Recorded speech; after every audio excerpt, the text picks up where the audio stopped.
Hello everyone, welcome to my channel. This is Tanuj Gupta. In this video, I am going to talk about system design basics. This will not only help you to crack the interview, but also help you while working with different products. So let's start with simple client server architecture. So let's say we have a client here.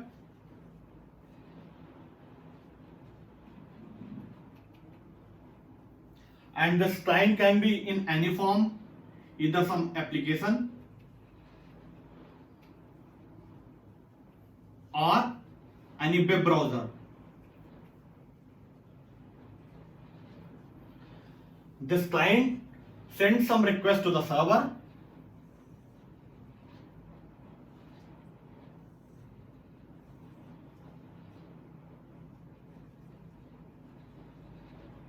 and server responds back with the response.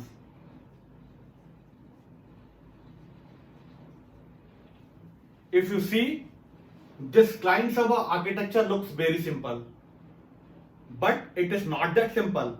While designing a big products or working with big projects on a high scale projects, we just need to take care of so many things. I'll be adding all the basic concept later on while designing the system. So whenever any kind of a request comes in, it's not directly interacted with the server. We do have some load balancer in between. So instead of making this as a server, I just call it as a load balancer.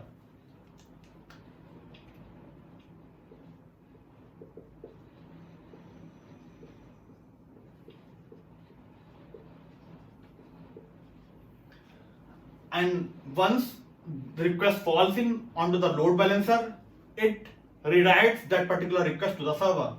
So let's say we have a server over here.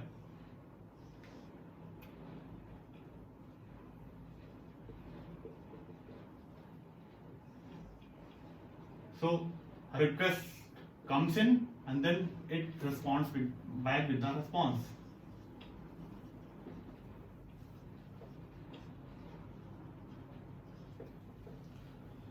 Now, again, this is not so simple. We do need to have different or multiple instances of load balancer.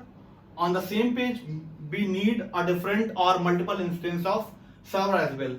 So why it is?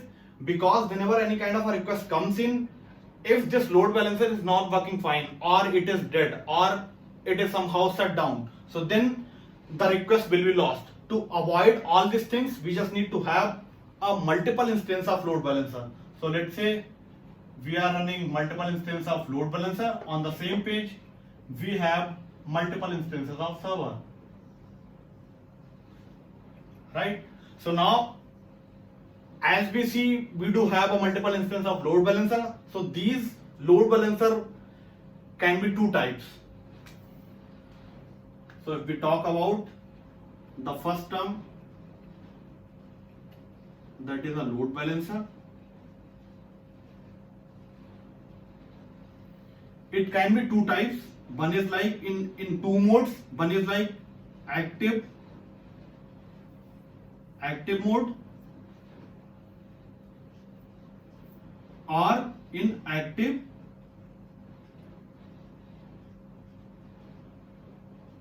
passive mode.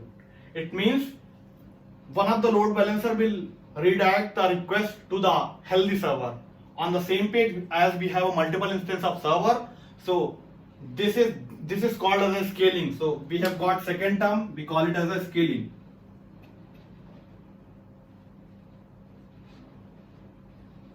So this scaling can be two types.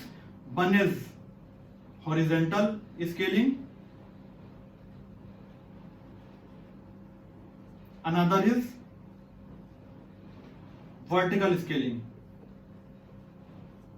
So what do we mean by horizontal scaling? It means whatever the server we can have a server of type, let's say 8 gigabytes of RAM and let's say 250 gigabytes of memory. So as we can add multiple server of the same configuration, so that configuration we call it as a horizontal scaling. So we keep on adding the servers, S1 and then S2 and so on.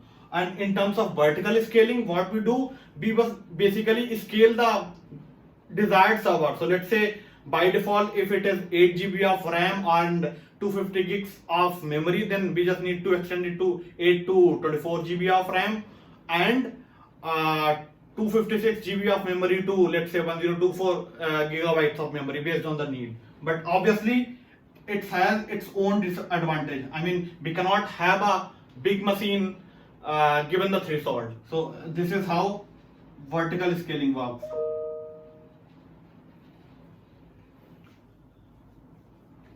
So now ultimately, in terms of big architecture, whenever any kind of a request comes onto the server, it either tries to communicate with some database, whatever the database we are having, some SQL database or NoSQL database, or so basically in our system we have two kinds of requests, either read request or write request. So in case of read request, what we do have a concept of caching. So in that case, we, instead of going to the database again and again, we try to get the data from caching itself. So that's where we need a caching.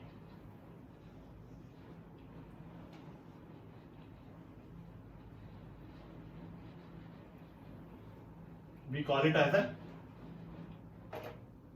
cache.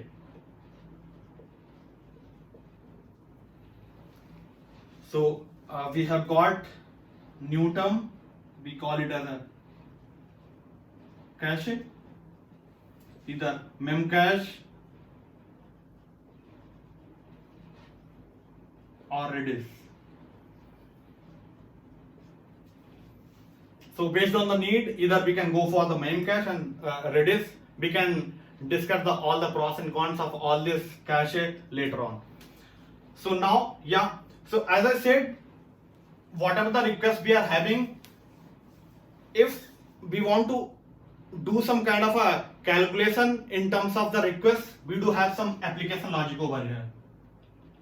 So let's say we have application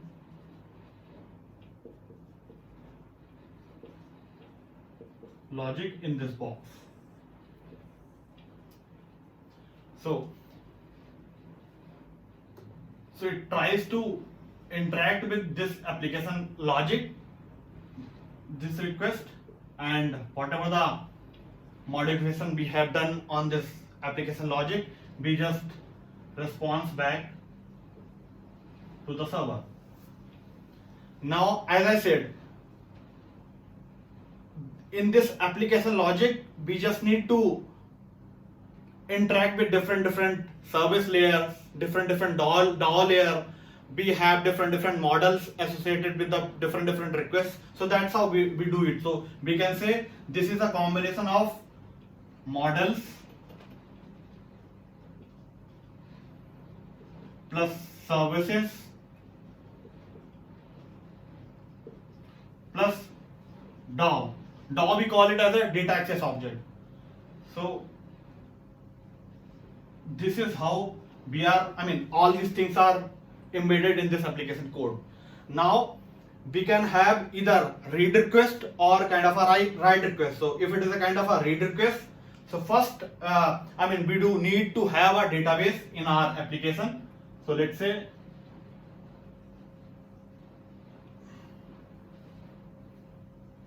we do have a database. So whatever the request comes in, it tries to interact with this database. I mean, if in the particular request we want to push some data into the database, then we can say this is a write request.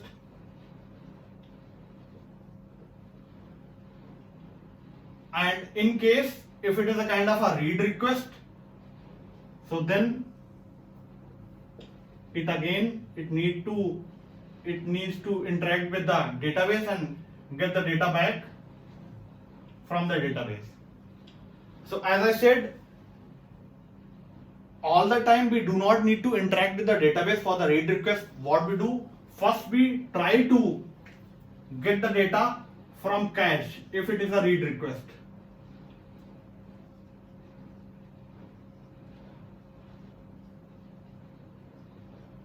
And if the data is not there in the cache, we try to interact with the database and find the data and then update the caches on the same page. So this is a kind of a thing we deal with the cache and database. So yeah, so let's talk about database. So in terms of database, we have a different mode. So we do have a replica of database. So one is, let's say, master database, and the other one we call it as a sync database. So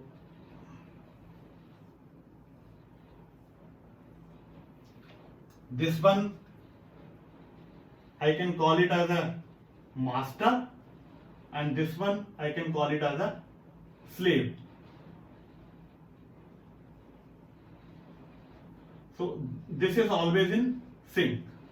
So as soon as one of the DB instance goes down, another one is ready to take care of all the requests, either read request or write request. So this is what we call it as a replication. So we have got new term, we call it as a replication. Now again, as we have too much of data flowing into the system, so what we do for the fast retrieval, we just need to sort the data onto the different location. So all this data is sorted on a different location. So that term we call it as a sharding. So let's say the same data,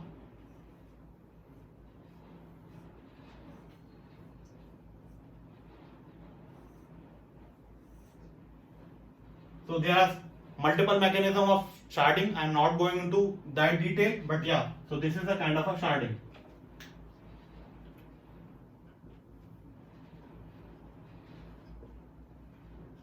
So let's say this is storing all the elements from A to M, and this is storing all the elements from N to Z, kind of that. So this is what replication and sharding works in. So we have got a new term called sharding.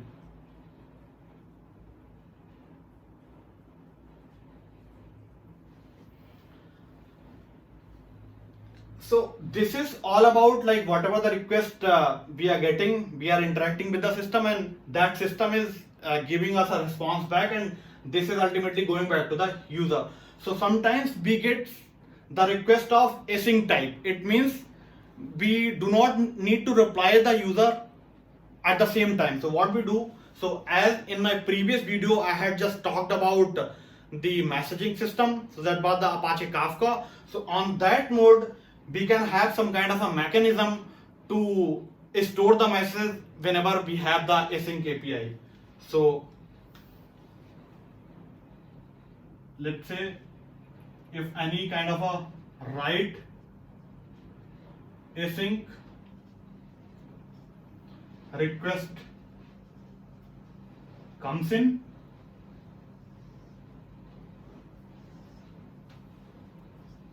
this request is added into the queue. So we have got a new term, that is queue. So in the today's world we have multiple queue like RabbitMQ, Kafka, kind of that.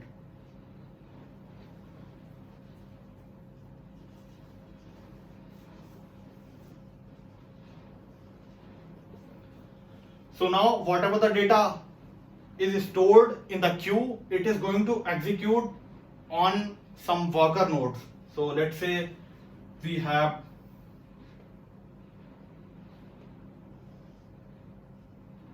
different workers.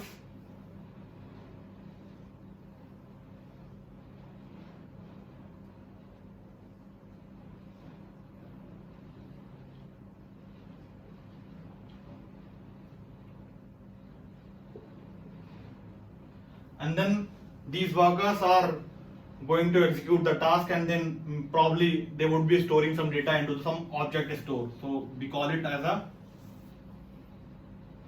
let's say I can call this as a object store.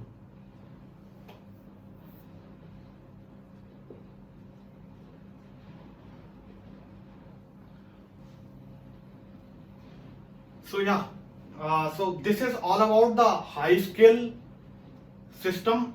So one thing I just need to recall. So as soon as any kind of a request is initiated from the client, so sometimes we just need to get some static data.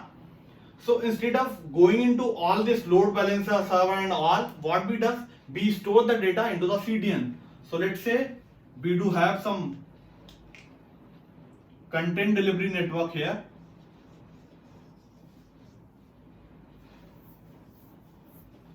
This client interacts with this CDN to get the static contents. So that static contents can be some HTML file, some media, etc. And we can say all these things are stored in this object store, and that's how that user is able to get all those things in a predefined time. So I think I have covered all the basic details and basic concept behind while designing the system, any kind of a system. So now let me elaborate few of the terms. Let's start with the DB, database. So if I start with the database,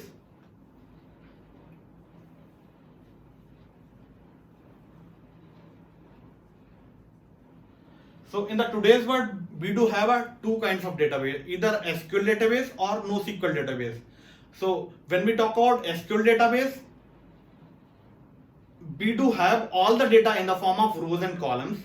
And then when we talk about NoSQL database, we have a different stores, like data can be in the form of key value pair or document kind of a database, or we do have some column oriented family kind of a database, or if it is some kind of a graph based database. So then we can categorize into, one is like SQL DB, let's say Oracle DB2, MySQL, etc. And the second one could be NoSQL database. So in NoSQL database, we can have key value pair like DynamoDB. We do have document store like Cosmos DB, CDB. We do have column oriented database, column oriented like Cassandra.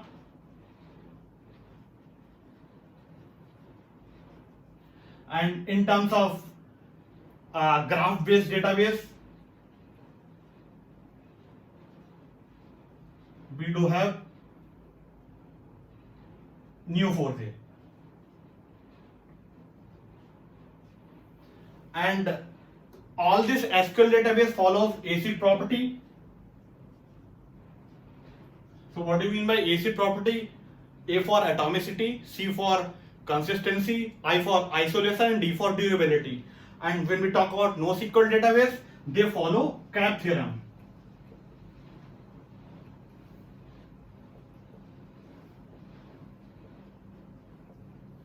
So what do we mean by CAP theorem? CAP is like C for consistency, A for availability, P for partition tolerance.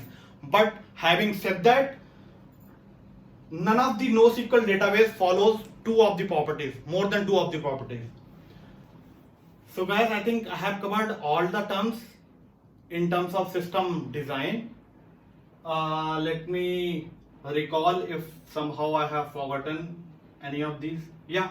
So I think one topic I would need to highlight. So basically when we talk about this database, so for the fast retrieval, internally what we do, we just create some indexes on the top of some data. So anyhow, this is going to have some cost. So in terms of any write request, whenever any of the database, any of the record is posted into the database, we just need to update the index on the same page. So whenever we have some kind of a too many requests on some record, so we just need to create the index on the top of that. So that's why I just want to recall indexing.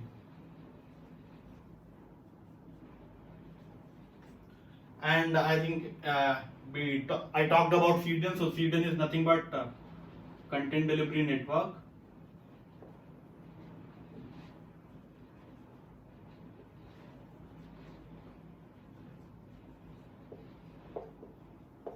And one more thing, whenever any kind of a request is falls onto this load balancer, so ultimately, so whenever we go to some Amazon.com or Flipkart.com or some Facebook.com, so internally it tries to replace the readable format of this URL into the some IP address. So that we call it as a DNS. So that's how that is done over here.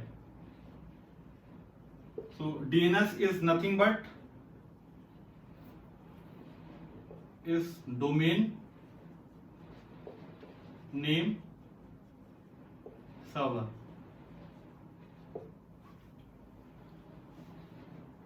So that's all from my side. Please like the video and share it with your friends and family. Thanks a lot, guys.